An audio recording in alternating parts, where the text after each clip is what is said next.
एक छोटे से गांव में आरव नाम का बच्चा रहता था। आरव बहुत होशियार और चंचल था। उसे खेलना कूदना बहुत अच्छा लगता था, लेकिन पढ़ाई में उसका मन जल्दी नहीं लगता था।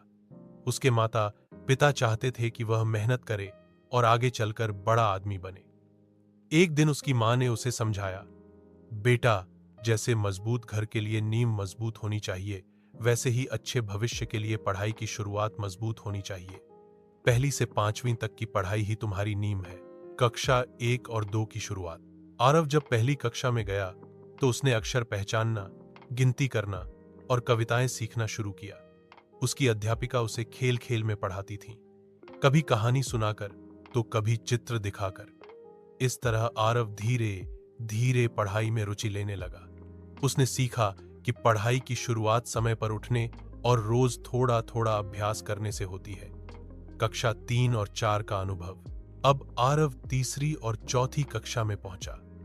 अब पढ़ाई थोड़ी कठिन हो गई थी।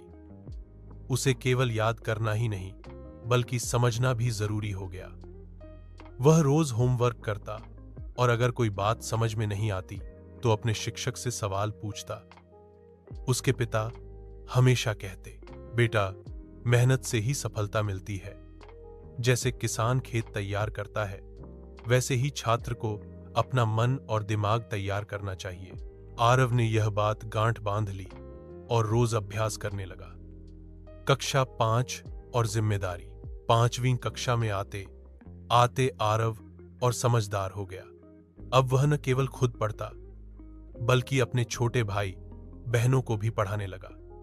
जब वह उन्हें अक्षर और गिनती सिखाता तो उसे महसूस होता कि पढ़ाई केवल अपने लिए नहीं, बल्कि दूसरों के लिए भी होती है। उसकी अध्यापिका ने भी कहा, असली पढ़ाई वही है जिसे समझकर औरों को भी सिखा।